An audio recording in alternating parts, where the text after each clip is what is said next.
So the strategy for the left and for the secular parties when it comes to the 2019 general elections is starting to become very clear. It's very important to point out what the strategy is, and it's very important to fight back against this strategy as well. And I'll tell you why right now. My name's Sham Sharma. Welcome to the Sham Sharma Show.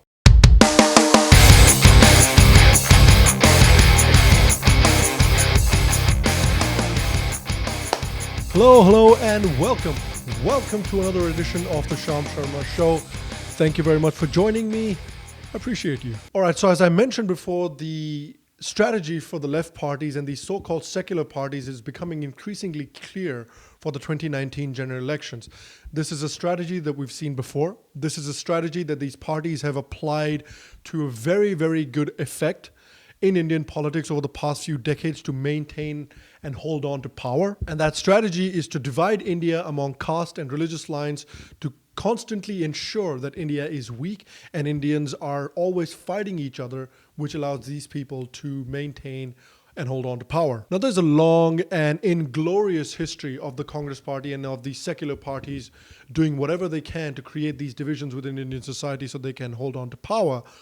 I'll tell you a couple of examples right now. So one of the examples was in Punjab, where the Congress Party supported Bhindranwala against the Akalis when the Akalis came to power in Punjab, and they portrayed Bhindranwala as some sort of a great hero against the Akalis and in Punjab, knowing fully well that this would give a huge shot in the arm to the whole Khalistani movement, which it did. And it led to a huge problem of Khalistani terrorism in Punjab, problems that Punjab is facing to this day. Not to say that it also led eventually to the assassination of Indira Gandhi as well. And then also these left parties and the Congress Party and all these secular parties, they often and constantly talk about how Hindu society is so patriarchal and is so oppressive towards women, and how the Hindus always oppress the women, and how it's very, very, very important to empower women in India and to believe the women in India and so on and so forth.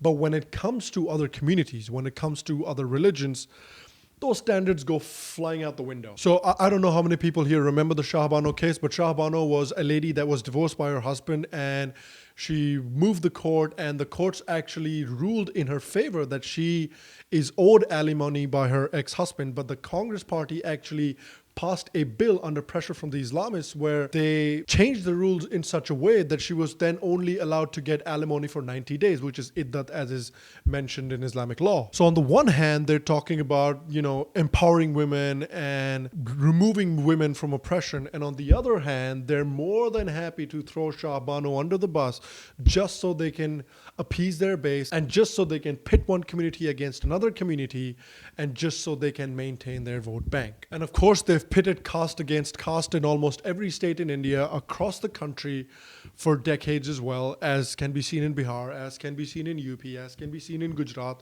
as can be seen in pretty much any state you can name off. So this is not a new strategy for them. This is a tried and tested strategy, and this is a strategy that they're looking to go back to in 2019 as well. And they've tried a couple of things when it comes to the past 3 years, ever since the Modi government came to power.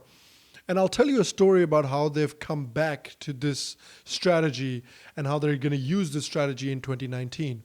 So this story begins in 2014 when a large number of Dalits, a large number of OBCs, and a pretty sizable number of Muslims and Christians rose and rallied in favor of the BJP and voted in favor of the BJP and brought them to power with absolute majority because they were sick of this divisive pandering politics, and they wanted to vote for the politics of development. They wanted their lives to be better. They didn't want to just have empty promises thrown at them every few years and then being told that, oh, we're going to take care of you and we're going to protect you from these evil Brahmins and we're going to make your life so much better, but nothing ever happens. Now, this, of course, scared the Congress Party. This, of course, scared the left parties. This, of course, scared the whole secular framework that if the Indian society becomes united, nobody's ever going to vote for them again. So they need to create those divisions again. So then they started work in earnest. Then they started the Intolerant India campaign, where they started talking about how almost overnight, after the general elections in 2014, India went from being this wonderful multicultural utopia into this weird Nazi Germany where minorities and lower castes could be rounded up at any moment by the evil Brahmins and the evil Rajputs and put into concentration camps. Then they started the whole Lynchistan campaign where they used highly selective and highly dubious data to kind of paint this false narrative and paint this false picture, like for some reason, like the upper castes were lynching and killing lower castes and minorities across the streets all over India, completely unchecked and completely without consequences, which of course was completely untrue, but that's the narrative that they were trying to build. And then who can forget the whole Bharat Tere Tukde Honge campaign that happened in JNU and that happened, in fits in different colleges across India as well, because unfortunately a lot of universities and colleges in India are under the vice grip, under the stranglehold of the left. Now, all of these efforts they tried, but it didn't gain a lot of traction. It didn't have a huge effect. So they said, okay, we got to try something different. So then they tried to call out the BJP on the economy and on development. They said, oh, there's no development happening in India, and the demonetization has been a complete failure, and GST has been a complete failure. And in fact, not only has these moves been a failure, but these moves are very, very, very dangerous for the country, because it's going to lead to massive starvation, and people are going to die in the streets by the thousands and by the millions. Again, none of those things proved out to be true.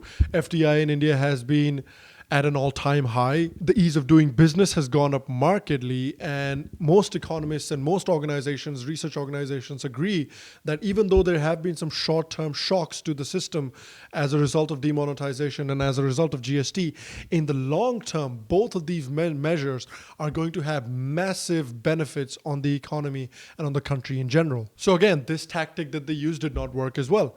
And then the Gujarat election came around. And when the Gujarat election came around, they realized that, okay, there's going to be a lot of anti-incumbency against the Gujarat government. So this is a very good area to try our divide and rule politics, see if it works again, because that's the only thing that seems to be working for us. So the Congress party create this broad coalition with various caste leaders like Jignesh Mevani, like Hardik Patel, like Alpesh Thakur, in the hope that, we form this coalition and we create this victimhood narrative and we can steal power from the BJP. And not just that, and not just this caste coalition. In fact, the party that always castigates Hindus for being evil and oppressive, and that always castigates Hinduism for being an evil and oppressive religion, the leader of that party somehow turned into a Janev-wearing, Shiv Bhakt, Brahmin who cannot stay out of a temple. This is what this party does. This party will plant its lips on the backside of anyone that they think they can help them win an election. Despite doing all of this, despite playing all of these games, the Congress party still lost in Gujarat. The BJP still won in Gujarat.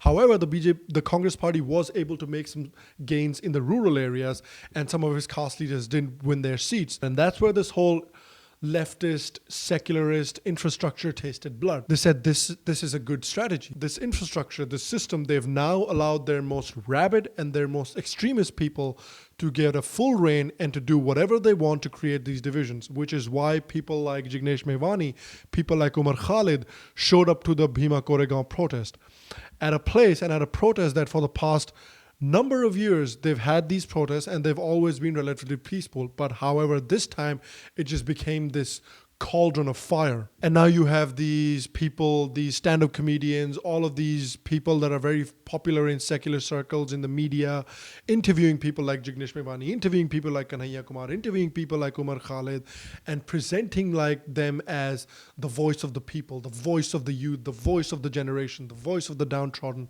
and so on and so forth. So this whole left ecosystem, it works really well together. They support each other and they have a very clear agenda. This whole caste division and this whole problem, this is going to happen all in every single state election in 2018, going to all the way through 2019. This is the strategy: divide and rule. This is a strategy that they've learned from their British masters, and this is the strategy that they've deployed to a very good extent in India. Now, this strategy did not work in 2014 because people voted for development, but they've tasted blood and they're going to throw everything at this strategy. So we have to make sure on the right and on the center, and as a rationalist, we have to make sure that we fight this politics of division. We have to make sure that we don't fall into this trap. And again, all the blame cannot be put on the Congress party and the secular parties. Some of the blame has to go on Hindu society, because time and again, we've allowed ourselves to be divided. Time and again, we've allowed ourselves to be exploited. Even when we were fighting the Muslim invaders, the Marathas are fighting the Rajputs, the Marathas are fighting the Jats, the Rajputs are fighting the Jats, the Rajputs, the Marathas are fighting the Sikhs, and so on and so forth. And again, since independence, independence, we've seen how easy it is to divide Hindu society and Indian society in general. So that's something that we need to fight. We have to take responsibility.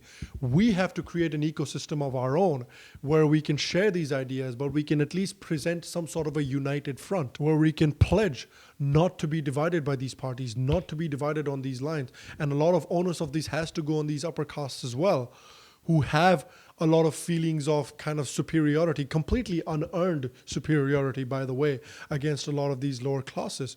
We have to let go of these caste hang-ups. At this point in history, we cannot afford any more infighting. That's my wish for 2018, and I hope we can achieve that. And that's what we're trying to do on this show. So I hope this show will receive your support in creating that ecosystem as well. All right, and that's the show. Thank you very much for watching today's episode. I really, really appreciate it. I would like to know your opinions. What do you think is going to be the left nexus's strategy when it comes to the 2019 elections? Do you think you agree with my points, or do you think you disagree with my points?